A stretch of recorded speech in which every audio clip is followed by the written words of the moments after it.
भाई हमारे पास एक क्वेश्चन है, इसमें कहा है कि जो आपका चंद्रमा है, मून है, इसका डायमीटर जो है आपके डायमीटर का 1/4 है।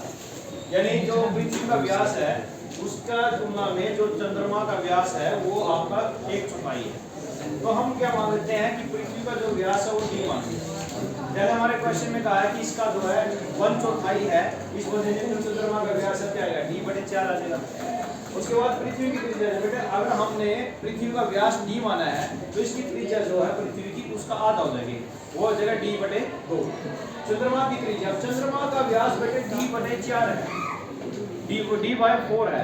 तो अगर हमें इसका आधा करना है, जैसे कि आपको पता भी है, मैं कई बार बता भी चुका हूँ, किसी भी चीज का आधा करना है तो या तो उसको 2 से डिवाइड कर दो या फिर उसको 1/2 से गुना कर दो। तो इसीलिए मैंने क्या किया, ये फ्रैक्शन थी, फ्रैक्शन का आधा करने के लिए मैंने इसको 1/2 से मल्टीप्लाई कर दिया। d की 1 से मल्टीप्लाई हो गया d हो गया, और 4 की 2 से किया तो d/8 हो गया। अब हम क्या करते हैं, उसने कि चंद्रमा का आयतन पृथ्वी के आयतन का क्या कौन सा भिन्न है, तो हम चंद्रमा का आयतन निकालते हैं। चंद्रमा की जो त्रिज्या थी हमने उसको R2 नाम दे दिया था और पृथ्वी वाली त्रिज्या को R1, ताकि आपको पता चलता रहे कि हम कौन सी त्रिज्या कहाँ यूज कर रहे हैं।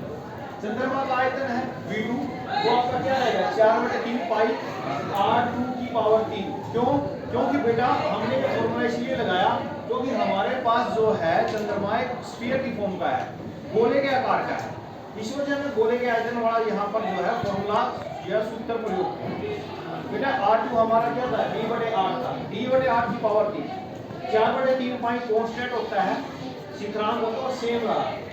जैसे आप यहाँ d की पावर 3 आ जाएगा।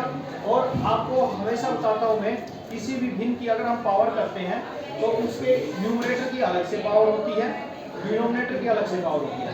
तो ये क्या हो गया, d की पावर 3 हो गया और 8 की पावर 3 करोगे 512 हो जाएगा।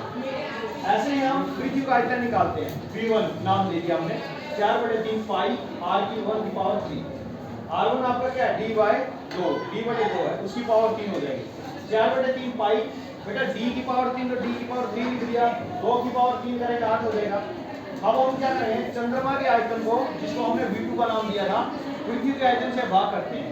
चंद्रमा के आयतन बेटे 4/3 पाई d की 3/512, 4/3 पाई d की 3/8, 4/3 पाई से 4/3 पाई कट गया। अब हमारे पास क्या हुआ, एक भिन्न के बटे में दूसरी भिन्न है, तो हम क्या करते हैं उसमें, जब एक भिन्न को दूसरी भिन्न से भाग करते हैं, पहले वाली भिन्न ऐसी कैसी रहती है, दूसरे वाली भिन्न पलट जाती है।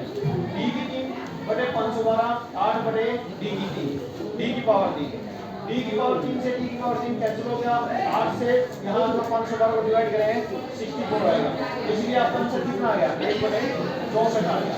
इसका मतलब क्या कि अगर हम पृथ्वी के 64 बराबर टुकड़े करें जो गोल आकार के हों, तो वो एक टुकड़ा जो है आपका चंद्रमा के बराबर होगा। तो ये था, इसमें हमने चंद्रमा का जो आयतन है वो पृथ्वी के आयतन का 1/64 भिन्न होगा।